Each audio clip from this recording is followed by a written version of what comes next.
Hola, ¿cómo están? Qué rico tenerlos a todos y a todas por acá. Hoy tenemos una invitada supremamente especial. Ella es Cinzia desde Italia. So, hello everybody. I'm so happy to have you here. I am super honored to have this amazing guest, amazing artist from Italy. Her name is Cinzia from Italy. Okay, so hello, Cinzia. How are you? Hello, everybody. Hello, Isabel. I'm fine. I'm happy to meet all of you online. And I'm happy to meet you, Isabel. Thank you for inviting me. Okay, no. That is amazing, and for us, it's our pleasure. So, dear, your name is Cinzia, or we have to pronounce it Cinzia? How is the No, correct Italian? yeah, everybody changes my name. It depends on where I am. In China, in Japan, I'm Cynthia. In Egypt, I'm something else. My name is Cinzia with Chi. Cinzia. Okay.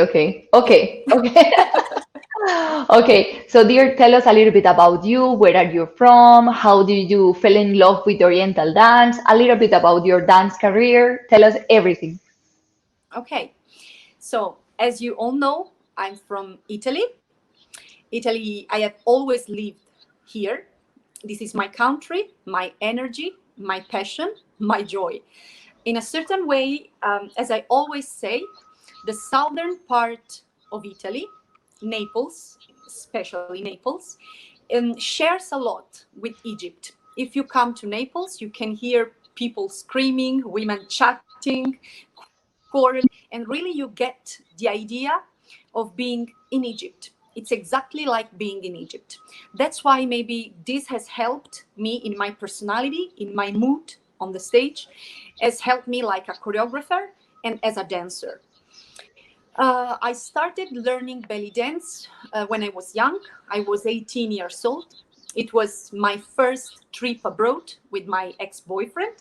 I went to Egypt and I saw this beautiful dancer with an amazing body, an amazing and shining dress, makeup. And I told myself, okay, when I go back home, I want to learn belly dance. In that time, I was already studying ballet, contemporary dance, piano, tango, a lot of dance forms, but none of them was perfect to me. There was something missing. In belly dance, I found my real inspiration. I found a complete art form because it gives the teacher and women the chance to explore all the feelings that we live like women. I have, first of all, I have studied with Randa, Tito, and Wael. They have been my mentors. I have studied with them regularly.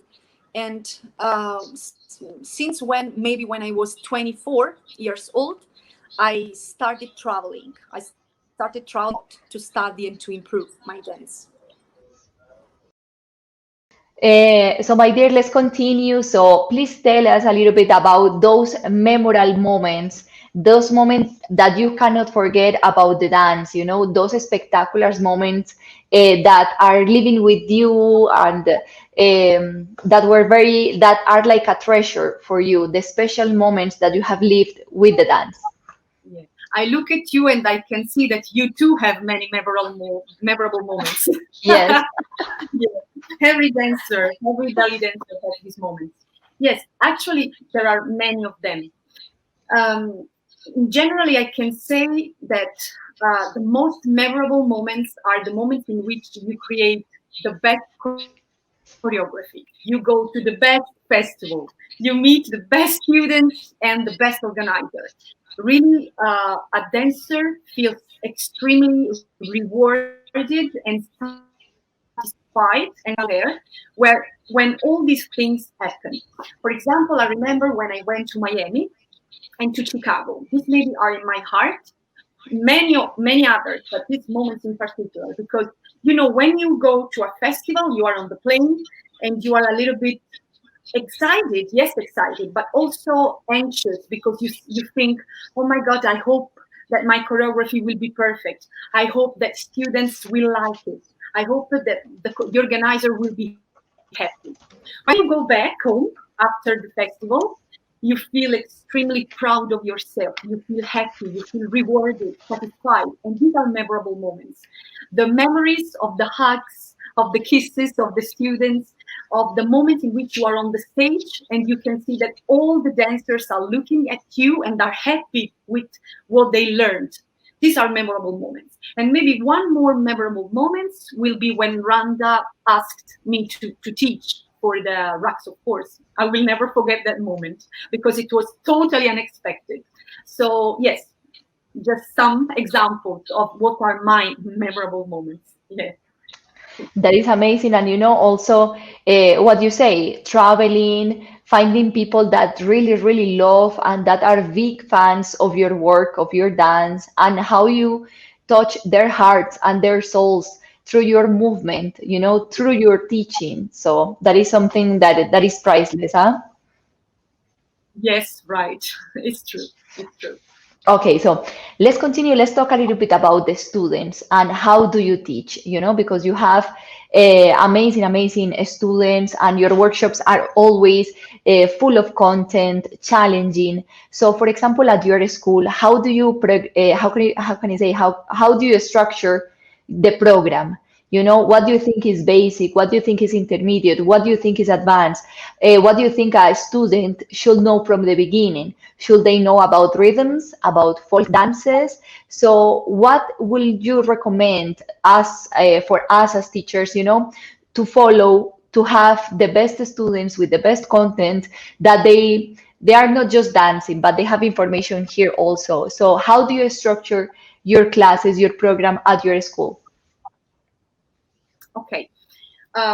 In my academy, Badia Opera, I think that in the first year, we studied isolations, okay, the isolation technique, in order to help us, Western girls, to move according to the Eastern rule. So isolation, basic figures and steps. We start working with rhythm very soon, very early. In the first year, we already work with rhythm. Maybe the easier ones, the basic ones, Matsum, Melfuf, okay, Saidi, just the play and the clear ones. So to help students to connect with musicality and with rhythms very early.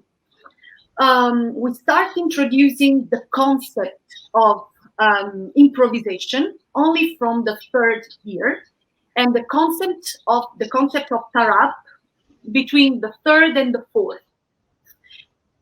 Because in my opinion, if a dancer wants to improvise, she has to possess a good suitcase, a good bag of tools. If you are not confident enough with your technique and with your emotions on the stage, you will not be so good at improvising. So improvisation and tarab start from the third, fourth year. We learn elements, transitions, we learn rhythms from the first and second year. Transitions are very important. In my opinion, what makes a good belly dancer is the way in which she moves she shifts from a step to the other. So in my school, we practice a lot. We focus on transition, on rhythm, on face expression, and on stage management. That, in my opinion, is one of the most important qualities for a dancer. Yes. Exactly, because it's not just technique, it's No. not just, as you say, or rhythms or elements. It's about improvising, and it's about how do you present yourself in the stage, from your face, how professional you are, how you enter to the stage, how you leave the stage, the music that you pick. So it's more like a whole. It's not just the technique.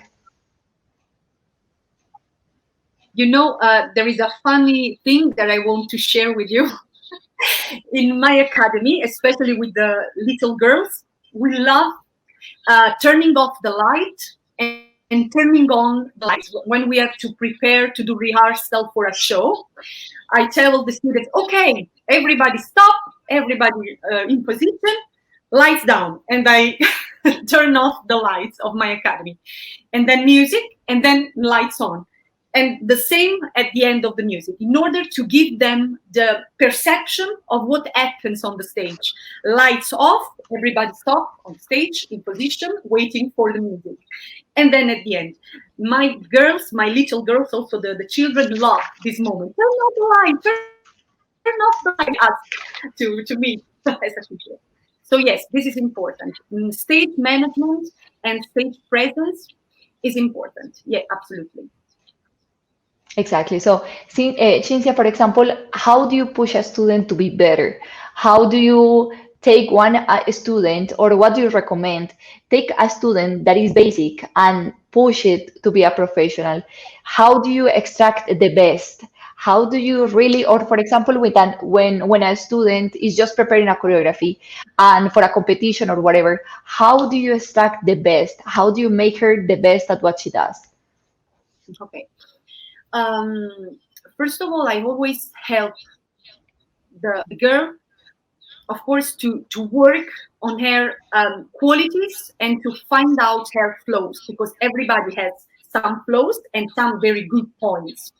This is important for the dancer. The dancer has to realize what are the things on which she's very good. For example, I have some students that are very good with empathy, very fluid, very beautiful body that is perfect for ballet, okay, for example.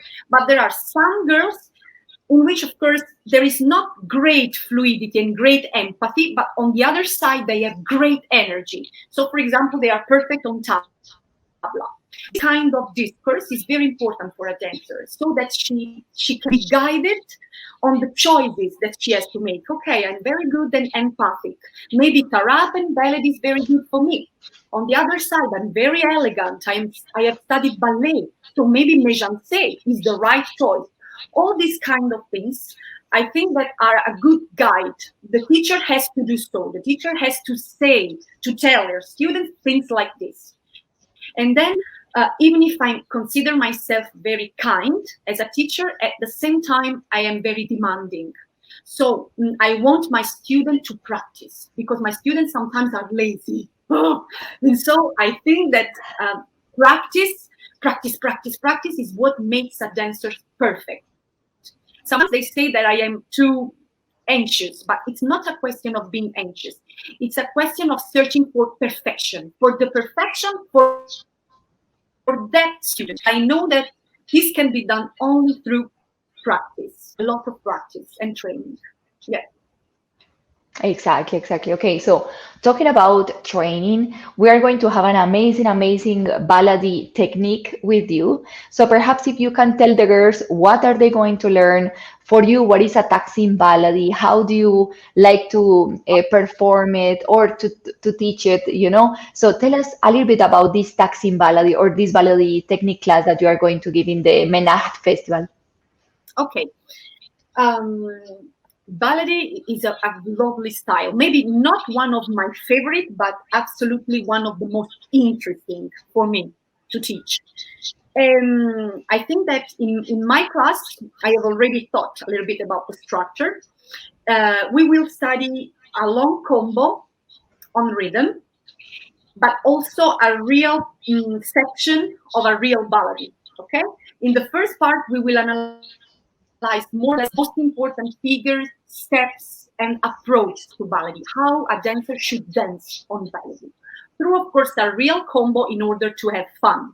So it will be technique, but a technique applied to the rhythm. Just to understand how to interpret the real mood of the ballet woman, of the ballet dancer. And then there will be a real small section, maybe the ending part of a famous ballet. I have not chosen it yet, but I will choose a good one. And if we have time, we will analyze a little part of a taksim. Of course, teaching taksim online is not easy, because in my opinion, teaching taksim requires the teacher to be very close to the student, because it is something that has to do with improvisation, with feelings, with abandoning yourself to music, because you know that many dancers make the same mistake. They are afraid of getting people bored of doing always the same things with the taksim, because there is just one instrument, right? And sometimes you are afraid, oh my God, maybe I'm doing always the same movement and that will be boring. And with this fear, maybe you will do something bad, something opposite. You will do too much. So I'll try to devote a little bit of time on the taksim, but maybe I will choose the initial part of a baladi folk song, maybe Takti Shilbek, something easier for the students to get through the screen. Exactly. So what do you think about because right now it's very trendy, the concept of modern balladi or balladi fusion, that is a music that is not Egyptian, with movements that are not Egyptians. So what do you think about this new concept, this new trend that is the balladi, but performed like a modern balladi or balladi fusion or something like this? What do you think about this, Cinzia? Yeah. Actually, I am a fan of innovation, actually. Yes. For example, so my Saidi is not traditional Saidi. Everybody loved my Saidi, but my Saidi is not traditional. I have studied a lot Reda style and Taktib, but then I decided to revisit. 2 years ago, yes, it was 2 years ago, I went to Chicago to dance 23 hours of Saidi. Just Saidi for 23 hours. And yes, I was. That is a lot. Yes, a lot. And so, in occasion of this workshop, of this intensive workshop, I decided to study a lot, to study a lot Mahmoud Reda combination. So, if you know that what is baladi, what is traditional Saidi, and you as a dancer decide to play with this concept and change it a little bit with music, with sonority, instruments, with your body, with the costume also, to me, it's a good idea. It's good. It's nice because dance can survive through innovation. Innovation makes belly dance survive through the centuries. So it's welcome. I think that modern ballet, even if it's not traditional, it's something creative. It's good because it makes dancers happy. And if there is a good dancer that can interpret more these new sonorities, these new songs in a good way, it's a pleasure to watch. Yeah. Exactly. So, but what I think is that I love innovation also, and I love change also, but I will like maybe a different name when it's baladi, Taksim baladi, very, very traditional, very Egyptian, with that bint al balad flavor. I wish it has that name. And when I see, for example, someone doing a Western approach to this baladi, I wish they will name it just like Different. give it another name, because people, when you put that you are going to do a baladi or a taksim baladi, people already have something in their head, like she's going to be with the galabeya, she's going to do some gestures that are very Egyptian. And when you see the dancer that is just like doing something very different with a music that is not even Egyptian, so for me, I guess it's a little bit confusing. So what I will like is that we put it another name, so we can Yeah. continue with the innovations, because Right. that what you say is very, very is I agree, because without innovation we will be dancing. I think without innovation the dance will be dead. It wouldn't have survived 100 years, 1,000 years. It wouldn't have survived. So I think innovation is key, but also respecting what is traditional, what is not traditional, and just name it as innovation or new approach or fusion or modern or something, no?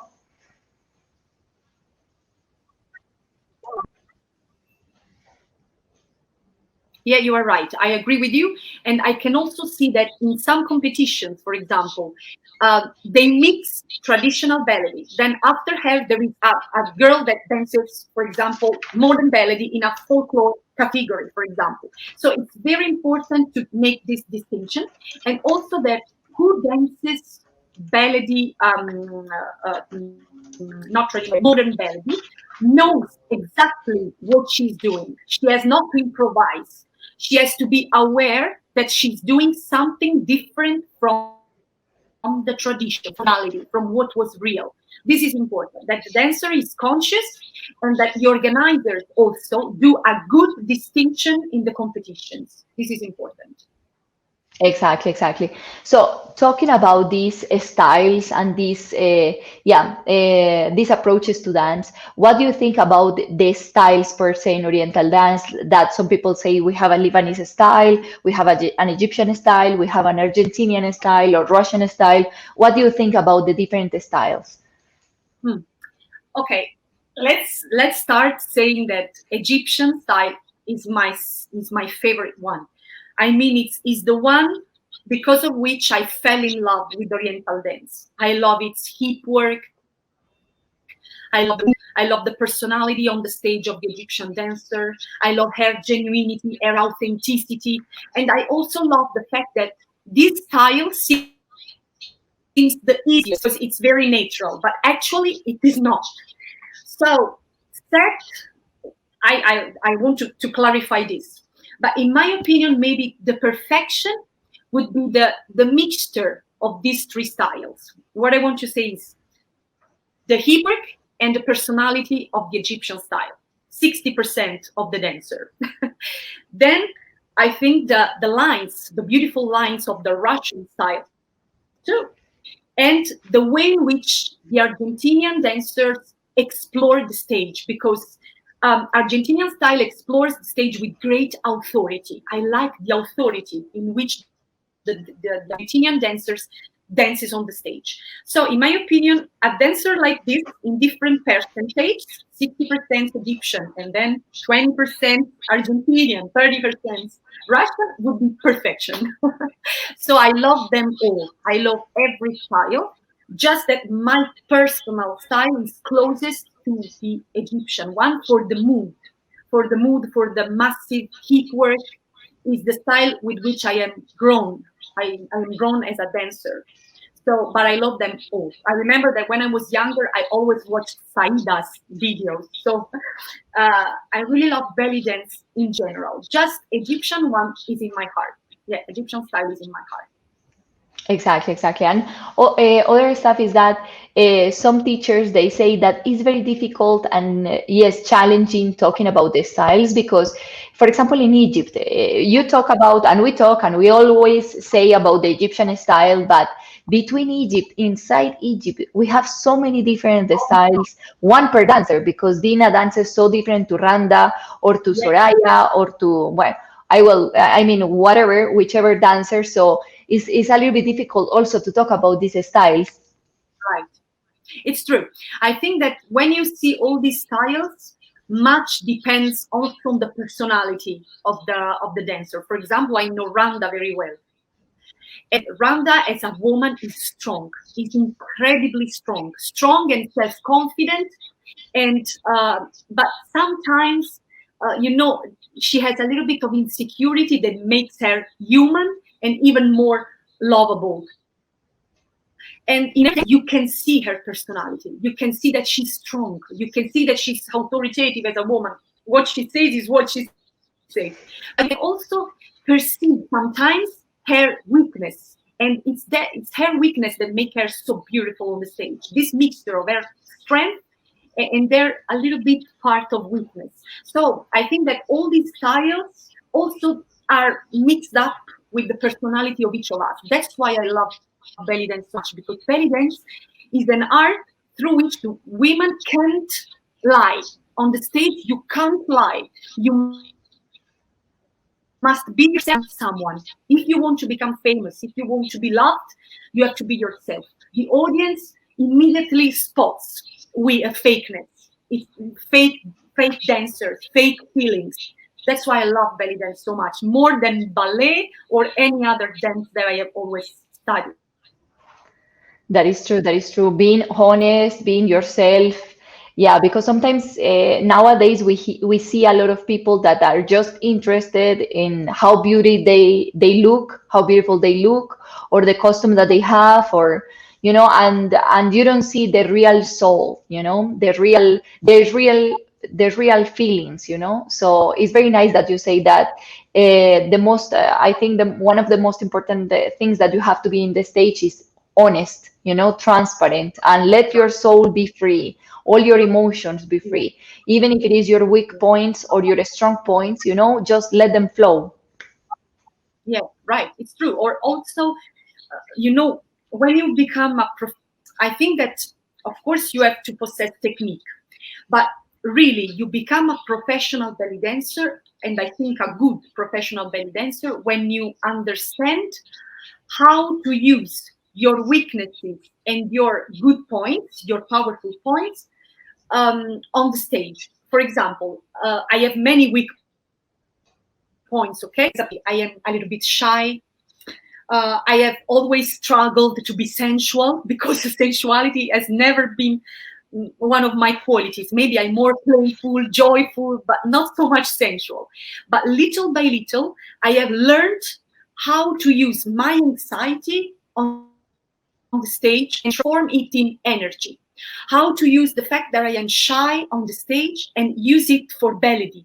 So little by little, after years of experience on the stage, I have learned to use my personality on the stage with my body, through my body, and to reveal music. This is important. This is very important. I think that this is what makes a professional belly dancer.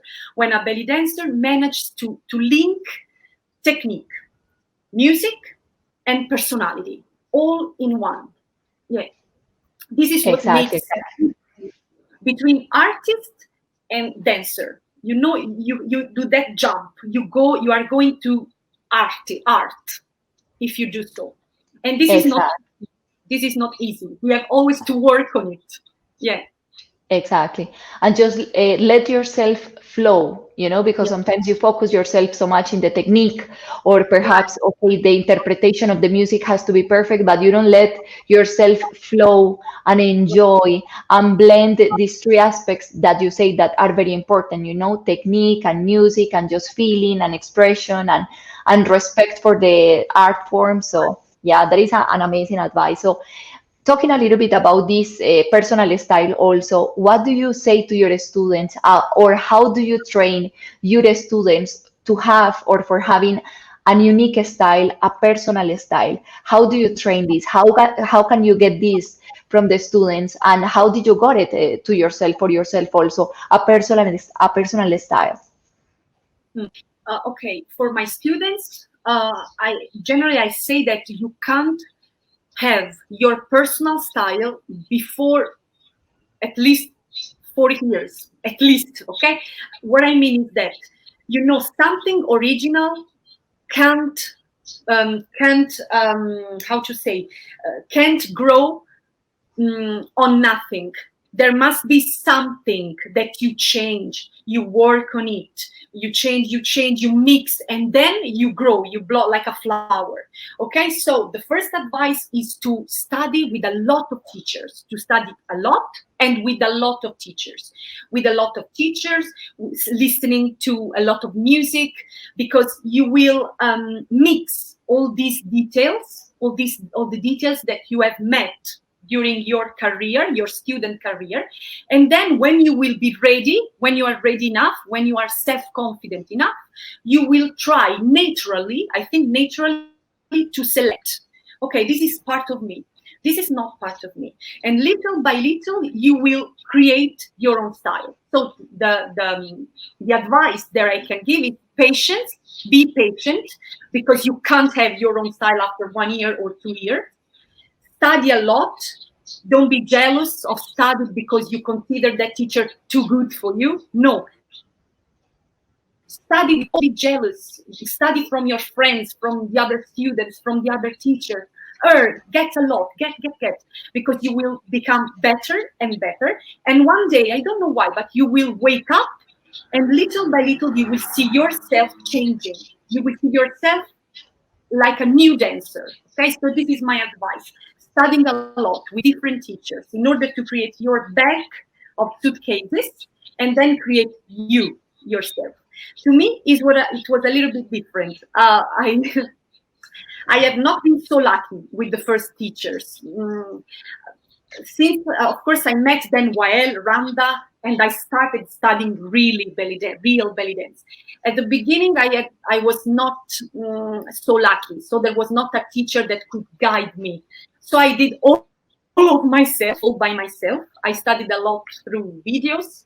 I also studied a lot ballet, and I was very eager to become a belly dancer. I have always wanted to become a dancer since I was a little girl. So I started to study by my own in order to find my style. Randa, for sure, Randa gave me the right advice. After Randa and Tito, I started little by little to find myself. Yeah, after that. Okay, that is very interesting what you say, because yes, it's like a flower. If you don't put like in the earth or in the ground, if you don't put the basic ingredients or these nutrients, which is technique, information about the music, the rhythms, the songs, elements, or folk dances, if you don't put like this good base, the flower cannot grow. But when you have something that is full of information, is full of feelings, is full of enjoyment also, the flower is going to grow and you will have your personal style.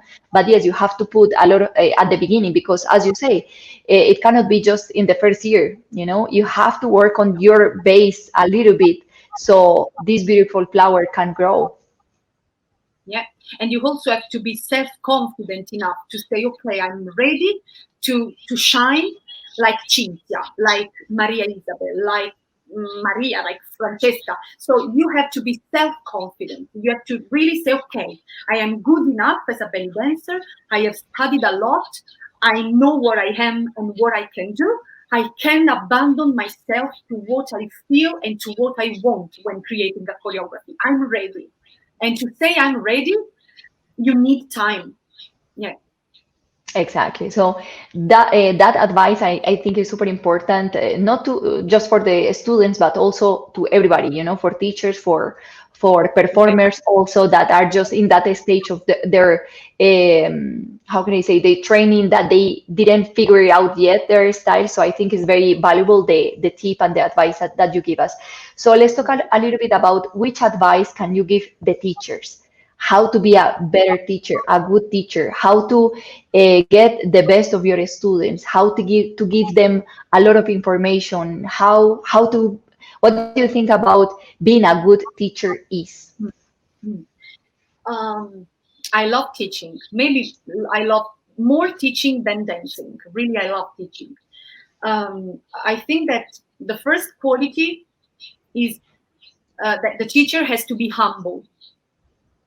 If the teacher is not humble, she stops studying, and so she can't be a good inspiration for her students. So first of all, teachers, be humble. Study, keep on studying, because the fact that you study does not mean that you are not good enough. Absolutely. But as we said, dance evolves, dance changes, and you need food for thought. So keep on studying. So humble, generous. If you are a teacher, this means that you want to share. So when when I'm at school or when I give workshop, at the end of the workshop, I always feel a little bit sad, because I think, oh my God, maybe I didn't give enough. I had to give something else. I had to explain that movement better in order to help students to understand it properly. So generosity is a synonym for teacher, for a good teacher.